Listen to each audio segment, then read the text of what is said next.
Hey everyone, I'm the Rev, and version 1.2 of Le Mans Ultimate is released on the 9th of December. That's tomorrow at the time of recording this video. So thanks to Studio 397, I've had access to the update for a couple of days so that I can test the new content out, test the new features out, the new physics, the new tyres, and tell you what it's like. Now, Studio 397 has no input on this video whatsoever. As per the norm on this channel, I will say exactly what I want. So in terms of the update, 1.2 brings many new features. Some of the new features in version 1.2, the likes of the race engineer, the badges in relation to the online stewarding, I can't test those things until the update goes live for everyone. So I can't really make a comment on that side of things. So this video is going to focus solely on the things that I can comment on.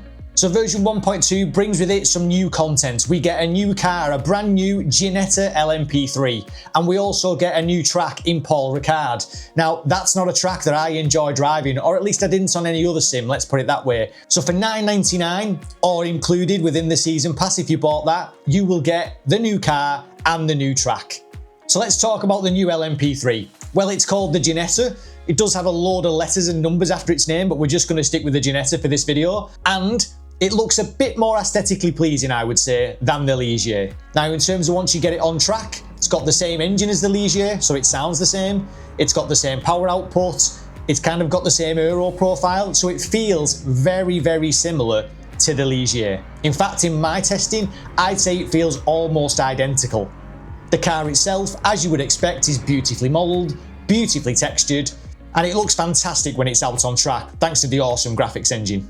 It's fair to say that if you didn't enjoy the Ligier, you won't enjoy the Ginetta. And vice versa, if you did enjoy the Ligier, then you'll enjoy the Ginetta, like I did.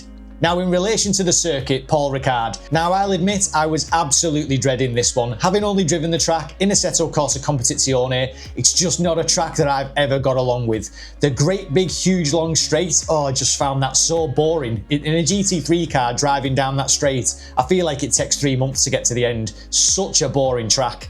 Aesthetically, don't find it particularly nice, and in terms of elevation changes, doesn't really have any. It's very, very flat. So I would say going into it, I wasn't really looking forward to this. However, what I can say is that I was actually pleasantly surprised.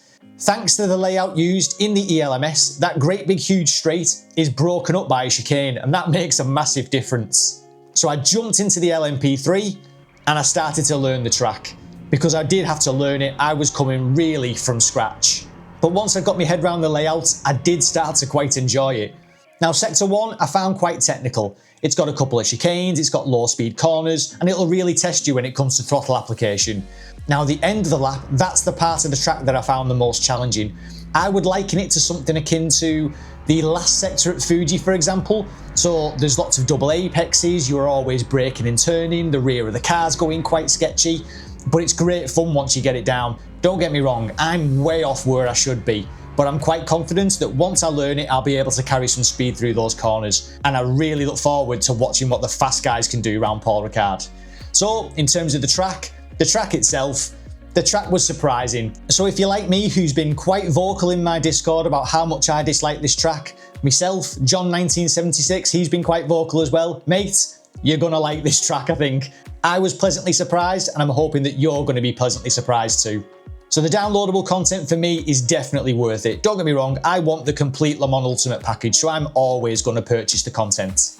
But if you like Paul Ricard, if you like the LMP3s, then it's definitely worth it. And I think at $9.99, that seemed like good value to me.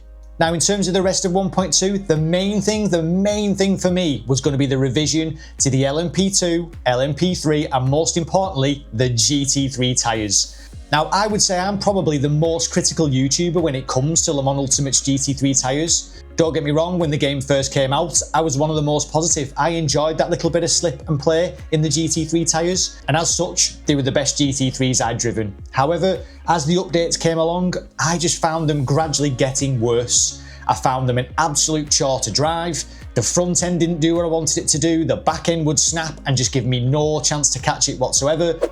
Let's go immediately. Literally let's go immediately. There's no catching that whatsoever. You're not telling me that's how a tyre works.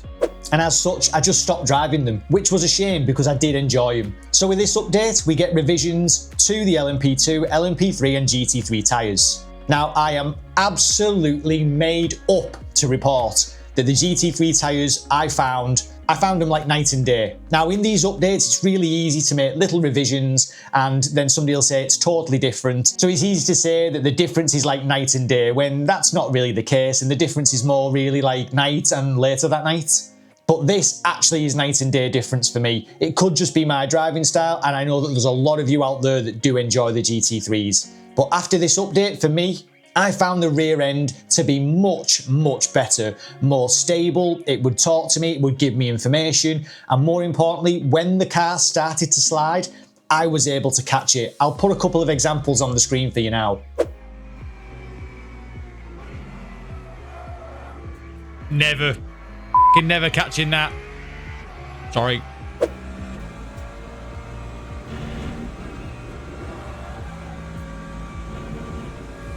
Not catching that a week ago. All of a sudden, I had a car that was enjoyable again. I could actually drive it. Still understeered a little bit too much for me. I prefer a little bit more pointy front end, so they did understeer still. However, the rear of the car, that was much, much improved. It was still lively, it was still playful, it was enjoyable, and you could actually catch a slide when it happened. So for me, that was absolutely brilliant. If you loved the GT3s before, I think you'll still love them today. They're just a bit more stable for those that were struggling with the rear end, like me. Now, in terms of the rest of the features of version 1.2, as I say, I'm unable to test those. When I got access to the update, unfortunately, I went on to three 12-hour day shifts, and not one of those day shifts finished on time. 397 did set up some online races for those that had access to the update. However, I just didn't have the time to take part in any of those, so you do have my apologies for that. However, I am going to be testing it all this week, so I will be back with some more updates. I'm also going to be running some community races this weekend, so do jump in for those. In terms of the version 1.2 update, for me, I think it's brilliant for the bits that I've been able to test. The LMP3, if you liked the LMP3 before, you're going to like it now, only it's a bit prettier. Paul Ricard, the circuit massively surprised me. I was expecting to despise it. However, coupling it with the handling on the Ultimate, I actually started to enjoy it, and I'm looking forward to driving more laps, which says something. But as we know, the biggest standout for me is the revision to the tyres, and the most important category being the GT3. All of a sudden, a car that I would massively avoid driving, I'll now jump into again. So that's opened up a whole other category for me on the Ultimate again. So to the lads and ladies at 397, I say thank you very much. I want to enjoy the time I spend sat in that rig, and unfortunately prior to this update I couldn't do that in the GT3, and now I can again, so thank you very much. I'm really looking forward to what your thoughts are going to be on the version 1.2 update, so do come back and let me know, and I'm looking forward to seeing you on track. If you see me in a lobby, do say hello because I absolutely love it. If you like what I do on the channel, please hit that like and subscribe button, as it would help me out massively. And in terms of the features of version 1.2 that we couldn't test, so the badges, the stewarding, I'll be back with a video update once I've been able to test those features. Once again, version 1.2 shows that Le Mans Ultimate is going from strength to strength. If there's one thing you can say about Studio 397 is that they're not over-promising and under-delivering, which I think is absolutely massive. So I'm really looking forward to hearing your thoughts on the version 1.2 update. Do join the community races, do join the Discord. It's an awesome place, great bunch of lads, everybody just trying to help each other out. It's a fantastic atmosphere. As always, I've been the Reverend. Thank you very much for watching.